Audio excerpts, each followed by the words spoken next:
Game 365. I'm in the building with Young B. What's happening with you? What's up with it? What's up with it? Man, just chilling and shit. You know, tell the world where you from.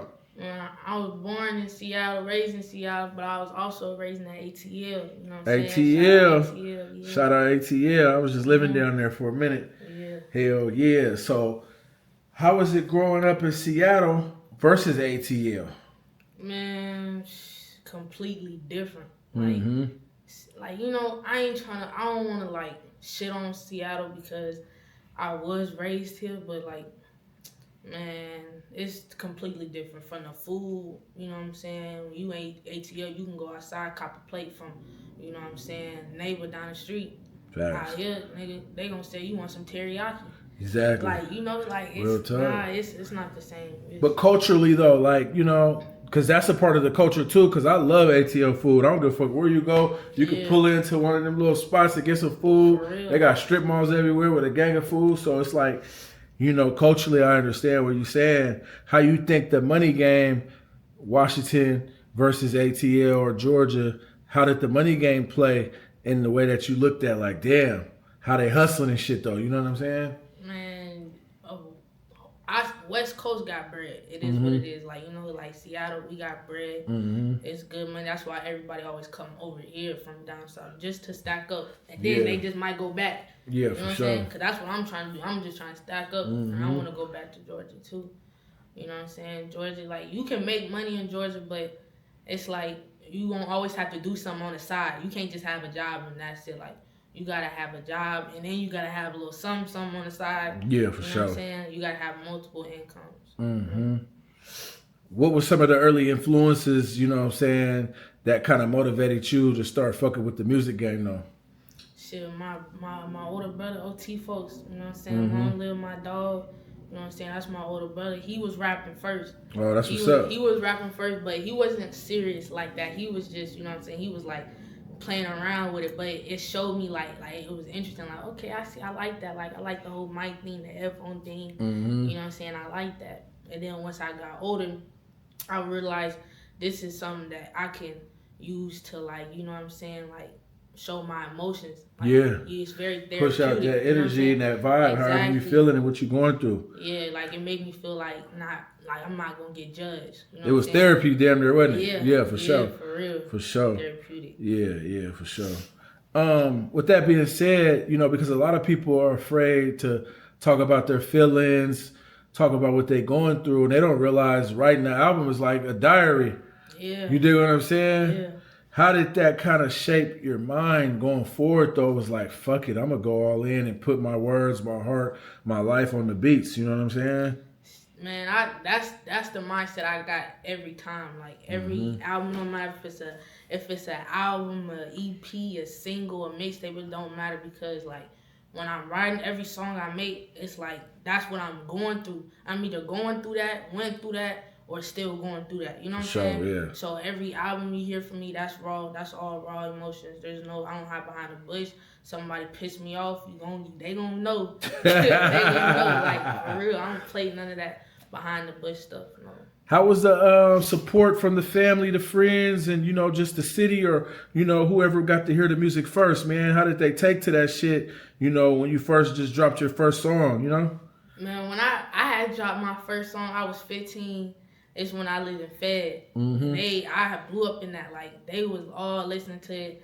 They was rocking with it. I didn't really, you know, when you an artist and you drop a song, you always gonna say you could have did better. Yeah. I be hard on myself like that, so I always can say like that song could have did better. But at that time, me being 15, I think it was good. Like, you know. Yeah, for sure. My family, they support me.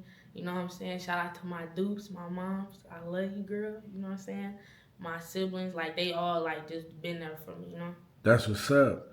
Do you think that that's where the support starts at anything you do is at home or somebody close to you that you love or that, you know, because a lot of motherfuckers, they be feeling that it got to come from the homies first in this generation. Yeah, I'm calling my sister. I'm speed dialing my mom. Like, my mom's the first person I call about anything. I'm grocery shopping. My mom, I'm closing. I'm like everything. I'm my mama. So that's what's up. Yeah.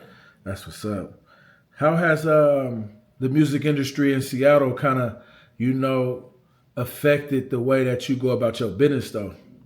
Like, what you mean? Gatekeepers and motherfuckers that play like they want to see you do your thing, but then when you hit them back the next time you're supposed to get with them, you don't get no answer, or you know what I'm saying? It ain't like it was when you first met them. Because motherfuckers out here, I ain't gonna lie, I'm born and raised out here, but motherfuckers will smile in your face and how you thinking is good. Next time you see them, they done forgot the whole conversation and shit that you had damn near. You feel me? Man, I ain't even gonna cap. Like, I'm not trying to like drag this man down or nothing, but Mike Jack, bro, let me tell you, like you did, like, and Mike, this ain't no, like, I'm not dissing dude or nothing, because he's doing his thing, you know what I'm saying? You know, salute, but, you know, we had an agreement to something, it didn't go about how it was supposed to, and it kind of got me to the point where I was, like, you know what I'm saying, I was pushing the song by myself, and it's like, when you trying to not look up to somebody, but when you trying to hop on with somebody that got a bigger platform than you, that it means something. You know what I'm saying? The collab, exactly. And that agreement is supposed to be. You know what I'm saying? Exactly. That we gonna, if you want it, nigga, you supposed to be pushing it like it's your shit too. Exactly. So, shit, you know what I'm saying? You know, and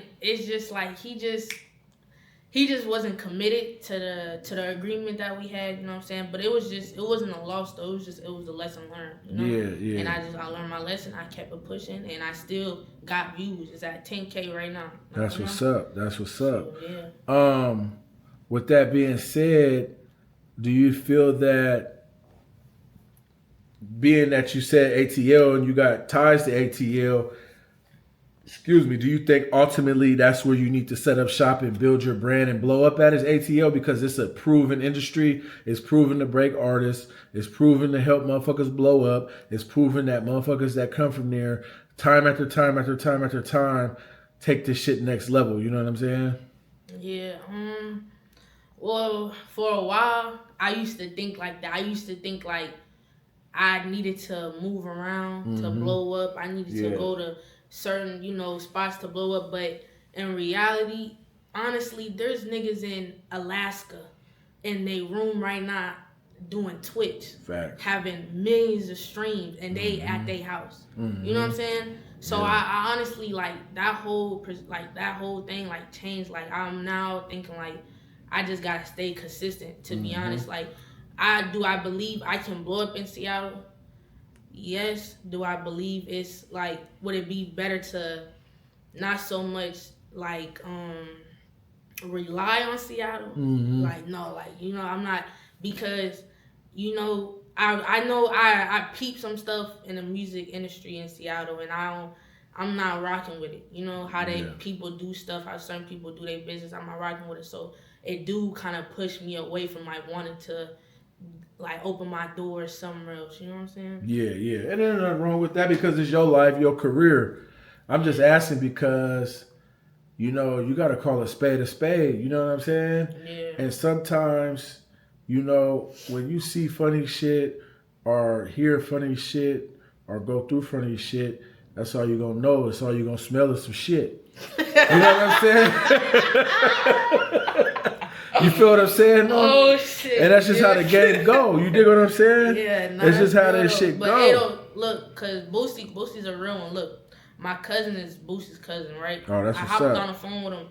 He's really cool people. Like, he told me, he said, if I ever come out back to Georgia, he got me. You know that's what I'm what's saying? up. He gonna help me. So, yeah. You know, that's an open door right there, too. But, you know, I didn't, like, just me doing this music stuff for so long, I done already met so many different people from LA to Houston to, you know what I'm saying? Yeah. You know, so I'm exploring my options right now. So you, by you saying that, who's the biggest artist you met, and when you see them in person, they was who you assumed they were gonna be? Shoot, I ain't even meet nobody yet, for real. The only person I done seen, like, face to face, and it's just like them on social media, is Nicki Minaj. Oh, okay. That's Shout out only, Nicki, yeah. That's the only person I done seen. I ain't never really, like, chopped it like that. Yeah, with like, okay. Nah, I ain't never really, not yet though. Okay, not yet. That's what's up. So, since you haven't yet, then you got to give me your top 3 bucket list features out the industry. You know what I'm saying? Like, I got you. So look, number 1 is definitely Young and Ace. Young and Ace. Like, I just, you know, from his whole story, just from the beginning, you know what I'm saying? Like, it just, I relate because he lost 3 of his brothers. I lost 3 of my brothers. You know. Oh, So man, it's God bless it's you. like it's just we gotta. I feel like both of our stories combined, that shit gonna be raw. That's Definitely. what's up. Let me think. I got so much. Probably Rod Wave because He's hard. yeah, he's like his music is kind of like, you know, he do that singing and rap and stuff, you know, and that's kind of like me. So then both of that combined, that's, you know what I'm saying, that's cool. And then the third one's probably shit, probably Taliban Duda. I don't know if you know who that is. Nah, I never heard of him. He's somebody from Florida. Oh, okay, that's But what's he's up. cool too. He's cool. That's what's up. What are your top 3 goals in the music industry though? You know, like some things that you kind of got, you know, whether it's written down in your head or your phone that I got to get these things completed because this is going to get me to where I want to go. You know what I'm saying?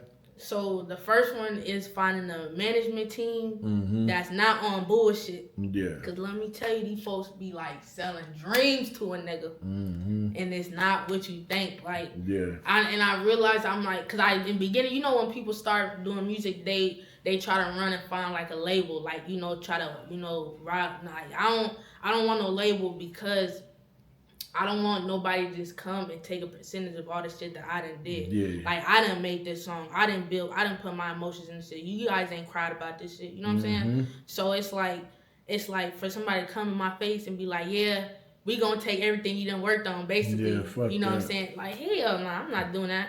So my plan is really just to stay independent with United Masters and find a management team so they can help me, like, do stuff more professionally, you know what I'm saying? Yeah. When it comes to my art covers or shows or like any of that shit, like, you know.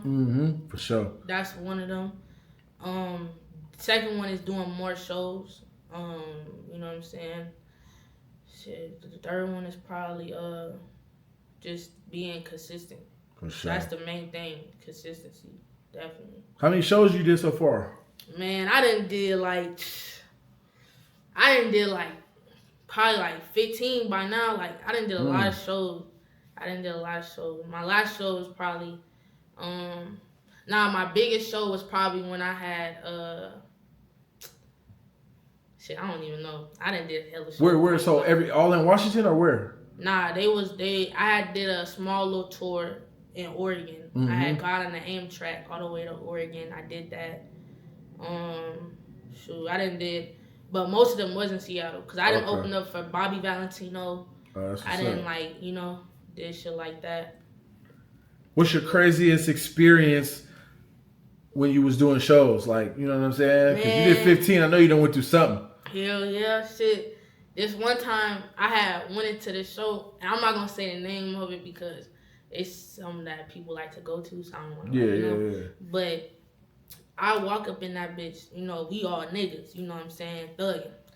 The niggas come, like the workers, and you could just tell, like, they was not fucking with it. Like, I think they was being a little racist, like for real. Like, I don't think they like black people. Yeah. And it made me, and you know when something's off. Like, you know, like, you can feel it in your chest, like, damn, I don't want to be in here. Like, I didn't even perform that day. I had got up out of there because I don't know what y'all white folks capable of, you know what I'm saying? Yeah. And it was just like, nobody was talking to us, everybody was ignoring us, like, and that we was lined up, like, you knew we was performing because there was a paper on the thing, so our names was on that. Yeah. That's crazy. Craziest thing. So, you know, this is the Game 365 podcast. I'm going to guarantee ask everybody, what's your definition of game? So you got to pop that shit. Let me know what you're thinking. Shit, game. I think definition of game is shit have emotion. But I'm gonna break it down to you, like, what emotion is though. Like, shit, game, you just like, you know, game could be a lot of things. You know what I'm saying? You gotta just, man, you just gotta know how to do certain shit. You gotta know how to move, how to walk, how to talk. You gotta know how to do all that shit. Like, that's game for real. Like, that's have emotion. Like, you know. Like, if you in a business call, you gotta know what gears to, the move. You gotta know what cards to play. Yeah. You know what I'm saying? It could be anything, Yeah, for sure. For sure. Yeah. What is the biggest turn off in the music game, though? Man, turn off is everybody sounding the fucking same. Like that's that shit I feel like we got bad in Seattle. Yeah. Is everybody use the same beats. I don't even listen. I'm gonna be real. I don't listen to West Coast music. Like I listen to down south music. Yeah. So, and when I do listen to West Coast, it's people like old heads, like YG, Too Short, E40, stuff like that. But my biggest turn off is definitely just sounding the same. Like everybody want to use the EBK beats, and you know what I'm saying. It's like y'all niggas, y'all gotta have your own style. You ain't never gonna pop out. If you doing the same shit on every, you can't, y'all all can't be riding the same wave. Y'all gotta have your own wave. So they're gonna throw you right in the line. Exactly. Get in the back of the line. You know what I'm saying? It's just how it is. Yeah. How has the music business affected your love life though? Shit. You know what I'm saying? I done had people in the past that told me they didn't want to fuck with me because they didn't want no cameras on them, or they didn't want none of that shit. Yeah. But I done also had I just know right now it's good. Yeah. Right now it's good. We good. Everything. No, I just asked because a lot of people, some of their biggest supporters or biggest haters can come from the motherfucker right next to them. Yeah, that's true. Because it's an insecurity thing sometimes. Yeah, I done man, let me tell you a story real quick. And I ain't even gonna say old girl name for real. One time, right, I had did, and it showed me my true colors. Damn, bitch, you ain't even supporting a nigga. I was at a music video, shooting the music video, everything. This girl, I kid you, and I had models in this shit, all types of shit. You know what I'm saying? That's what you do when you in you gotta have this shit. It is what it is. Just what comes with it. Yeah. She didn't say nothing all night. The next night, nigga going off, paragraphs, all that shit. She crashed out, huh? Hell yeah. Watch the models. I'm like, damn, bitch, that's it. What? Man, that shit was so crazy, girl.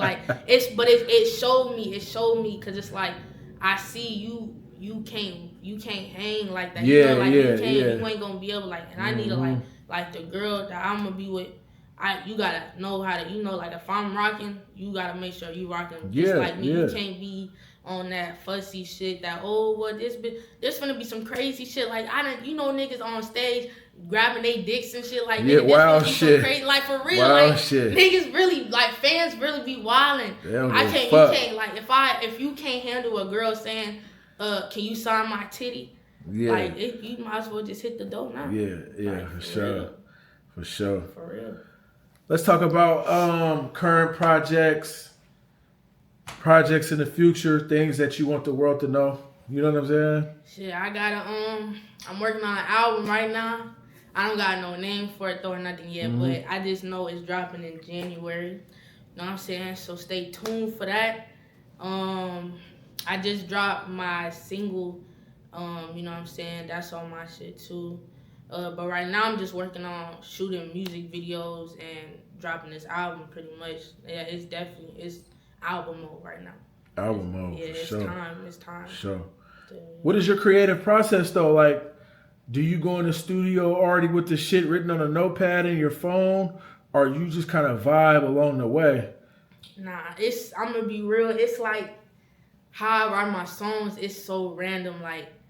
And I know this is TMI, but I really most of my best songs I done made is for me taking the shit. Yeah. Real shit, real shit though, it's never it's because I'm gonna tell you why it's so random like that. It's because it's I be going through so much shit and there be so much shit going in my head. It's bro, I could be chilling. Nah, look, I could be chilling. Right, I'll be cool, and then shit, something just come to my mind, I'm gonna write it. But I never been the type to go in the studio and have to write in the studio and then do it. When I go to the studio, I'm there to record. Yeah. Record. Yeah, you know what I'm saying? I can't do that. And you get straight to business up in there. Yeah, you got to, because studio, that's time and money. Guaranteed. That's money right there. Guaranteed. You can play if you want to. Hell nah. Real talk. Real Yeah. talk. Mm-hmm. What artist motivates you the most in the industry, though? You know, because you got artists that talk that shit, and they just ain't no man. They just keep you motivated because every time you see them online, they put out a song, you watch a video, you like, ooh, I gotta get to it. Probably, definitely Rollo. Rollo. Fresh out Rollo. He's back in his bag like he never left. Yeah, Rollo. Shit, probably like I be listening to a lot of like I said, like I like when Kevin Gates when he be dropping too, because Kevin Gates he's blunt. Yeah. And I like somebody that's blunt. He gonna let you know what he feeling like then and there. You know For what I'm sure, saying? yeah, yeah. And I like stuff like that. You know. For sure. For sure. Any future endeavors though? Do you plan on starting businesses, doing anything outside of the music, or are you just focused on music for the next couple of years, or what? I got a group. It's called BSOK. Mm-hmm. That's my label. Yeah. I've been having this. I've been having it for like probably like 6 years now. Mm-hmm. I done already did merch. I done already did that.